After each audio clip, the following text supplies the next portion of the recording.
Hello students, today we have assignment 4.6 and in 4.6 we will mainly be talking about torque acting on current carrying coil.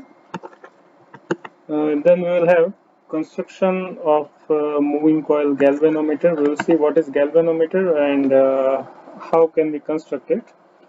We will also see theory part, principle and working of the galvanometer, and then we'll introduce ourselves to two very important terms for any galvanometer, that is current capacity and current sensitivity. But in this video we'll talk about just one topic. The next three topics will be addressed in next video. So in this video we have torque acting on current carrying coil, and once you are clear with how the coil rotates, why the coil rotates, it will be easier for you to understand construction and working of galvanometer. So focus on the video nicely. Let us start. Now we know that if we have any current carrying wire and if we place it in external magnetic field, it experiences some force. So consider this wire and let us say I have put it in magnetic field like this. What happens to the wire? So we know that the force acting on the wire can be given as dF is equal to IDL cross B, isn't it? Now for this particular case, I know that the current is in x direction, so it is dl I cap, and magnetic field is from north to south, so I can write it as minus b j cap, because the direction of magnetic field is downward. We may label it as negative y. And then what is df? What is the force? So I can write it as I dl b. Now what should I do with this I cross j? So we know that I cross j is k cap, and with this negative sign we will have minus k cap. So df is ILB k cap with negative sign. This is the force, right? And that indicates that the wire will experience force in which direction? In this direction, in the direction going inside the surface of the screen. And what if I have north and south placed like this, and then if I consider a current carrying wire in this fashion? Okay, now I will have df is equal to IDL, and now look at the current is going up, so I may label it as j cap. And what is the field direction? So it is from north to south, it is b I cap. So what is df now? Df now is IDL B, and what is j cross I? That is minus k. So in this case also magnetic force is in minus k cap direction, that is the direction going inside the uh, surface of the screen. So this is how we can find out direction of force. Now what if I take a rectangular coil? Say I have a coil, say this is the coil, and I am passing some current through this coil. Let the current be I, and let the corners be P, Q, R, S. Okay, so now I have external magnetic field. Say this side I have north and the other side I have south pole of the magnet. So now what will happen when you pass current? So we know that here they assume that the coil is suspended through very thin wire. This is not thin, we may consider it to be thin wire. So now when we pass current through this coil, we know that each of this wire will experience some force, isn't it? And what is the direction of force experienced by PQ, QR, RS, SP, that we can individually find out, and then we'll sum up uh, to get the resultant force on the coil. So just look at PQ. So now if I draw PQ and magnetic field separately, the PQ is in this direction, okay, and magnetic field is like this. This is B and this is PQ. So here if you want to determine the direction of force, one concept you can apply is right hand thumb rule. So set your fingers in the direction of uh, the first vector, that is PQ, and then curl it towards second vector. So if you do that, you realize that you will have to set your fingers like this,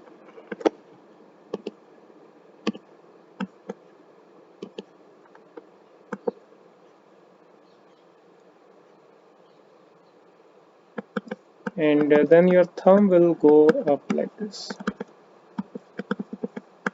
So this is how, if you keep your right hand fingers and then if you bend it towards second vector, you can say you applied IDL cross B, and then the resultant vector will be upward.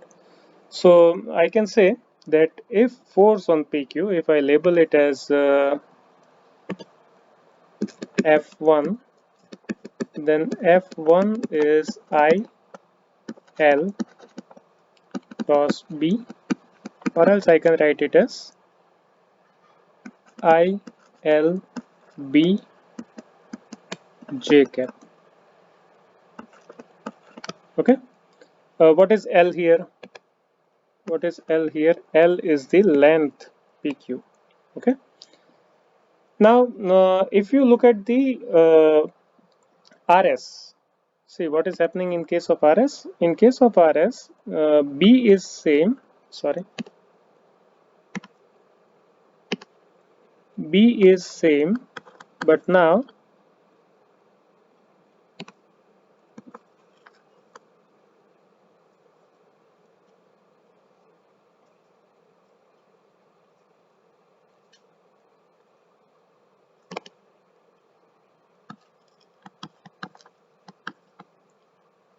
RS is going like this.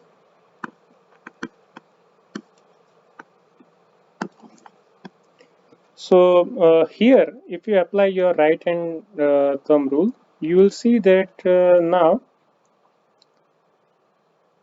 to apply right hand thumb rule, you will have to keep your fingers like this, and your thumb will be down. Assume it is this, then you will be able to curl your fingers from first vector to second vector, and then the force F2, if, sorry, let it be F3, we will call force here, force on QR to be F2. Let the force here be F1. So force here will be F3 and force here will be F4. So F3 can be given as IL cross B. Now the current in RS is in the opposite direction, so I will have to call it minus IL, okay, and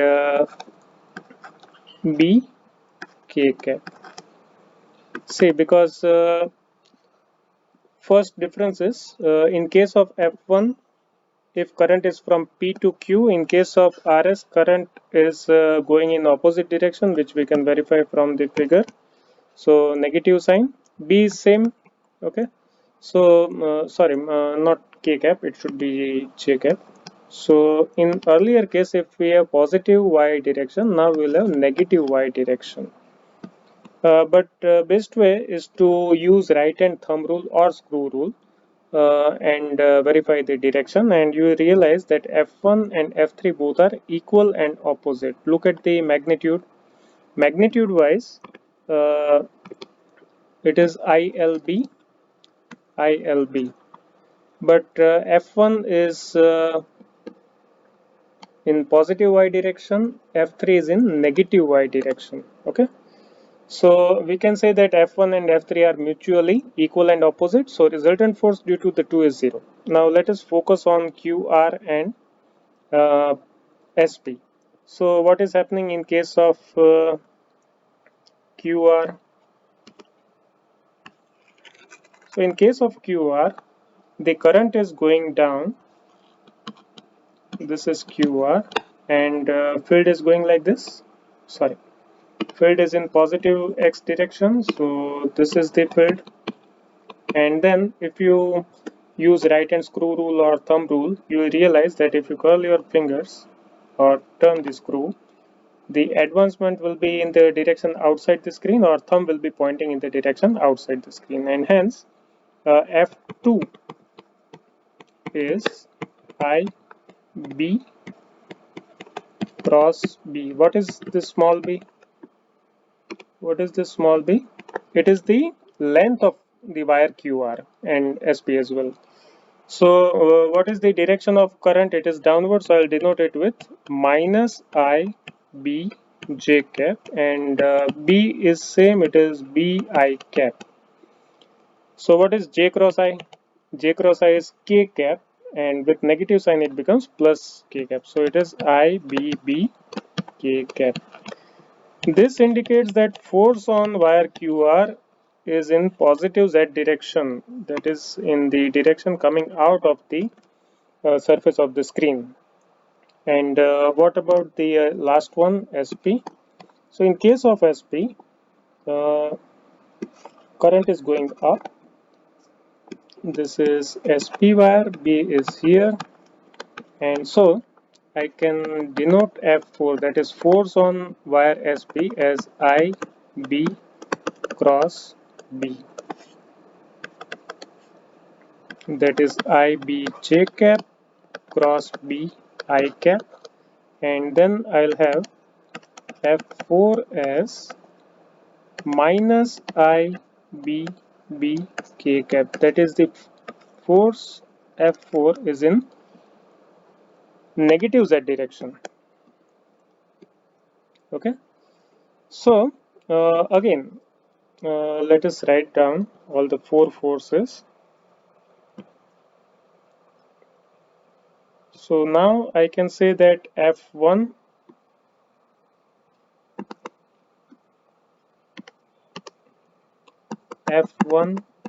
is I L B J cap, that is in upward direction. F2 is I B B K cap, that is in positive Z direction. F3 is minus I L B J cap, and F4 is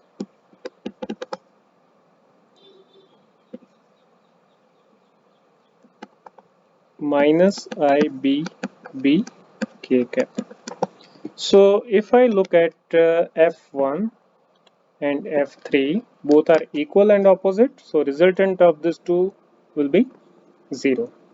Okay, and look at F2 and F4, resultant of these two should also be 0, because they are also equal and opposite, with one difference. What is the difference? Difference is, when you talk about F1 and F3, see, this is our coil, and F1 is acting upward, this is F1, and F3 is acting downward, this is F3.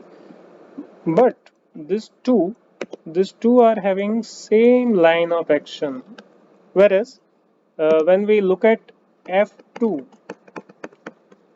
and F4, they are not on the same line. The line of action of F2 and F4, they are not same. They have slight distance between the two, and as a result there will be torque acting. See, it's very simple thing. When you consider any body, suppose this is a body, and if you apply two forces like this, what will happen? If the two forces are equal and opposite, nothing will happen. Why? So we say that force 1 and force 2 are equal and opposite, and So nothing is happening, but that is incomplete answer. Actually, you should say what will happen in this case. So here also forces are equal and opposite, but we know that here we will experience turning effect. Torque is produced, right? Which is not the case here. So what is the complete explanation for equilibrium? The complete explanation for this case is F1 and F2 are equal and opposite, so resultant force on the body is zero. Moreover, they have same line of action, so there is no torque. So resultant force is zero and resultant torque is also zero.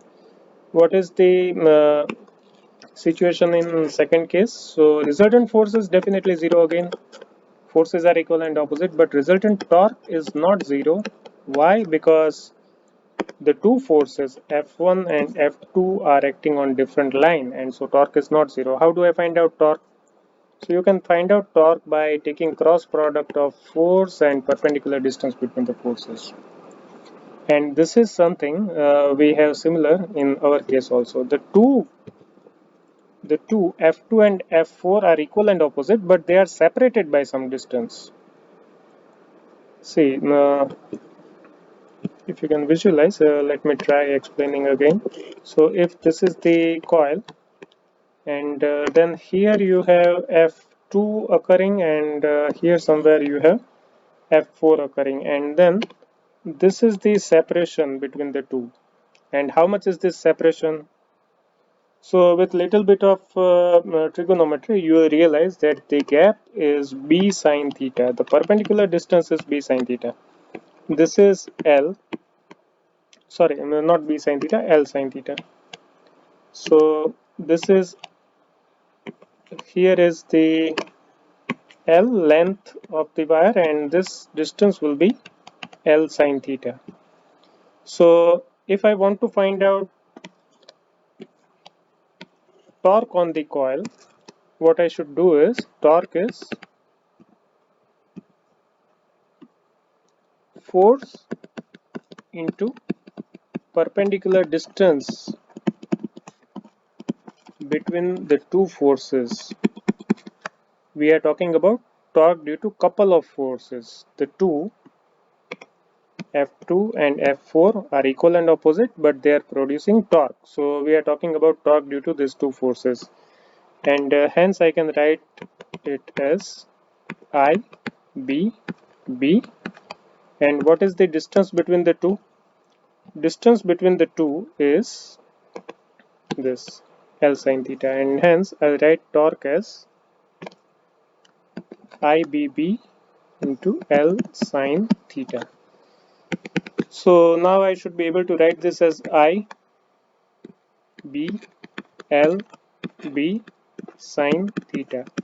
But length into breadth is nothing but area of the coil, and then this can be written as I A B sine theta. Okay.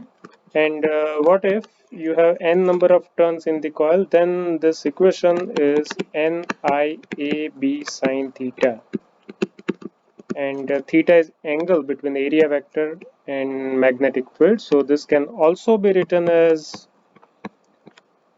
NIA cross B.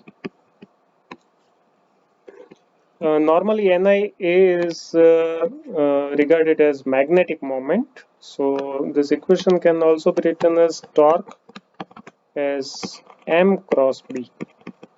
And this is true for coil of any shape. It is not only for rectangular coil. This is applicable even for circular coil. So what is this M? M is the magnetic moment, and magnetic moment of coil is nothing but NIA. And in different books you will see different symbols. Sometimes magnetic moment is denoted by small m, sometimes it is capital M, sometimes it is mu. So don't get confused. These are just different symbols. Okay, and you can also find out magnetic moment for current carrying coil similar way. With same formula you can find out. Okay, you can find out magnetic moment of electron also, because we know that electron is moving in orbit, so it is like current carrying coil. So if you can find out current passing through current constituted due to this electron, magnetic moment of the orbit is I into A. A is pi r square and the current is q by t. So we should be able to find out magnetic moment of this orbit also due to electronic motion. So the way we had dipole moment, electric dipole moment of electric dipole, here we have magnetic dipole moment.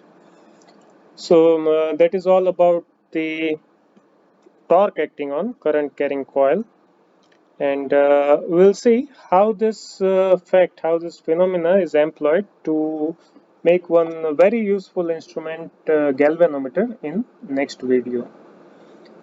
I hope you are clear with the topic. Thank you.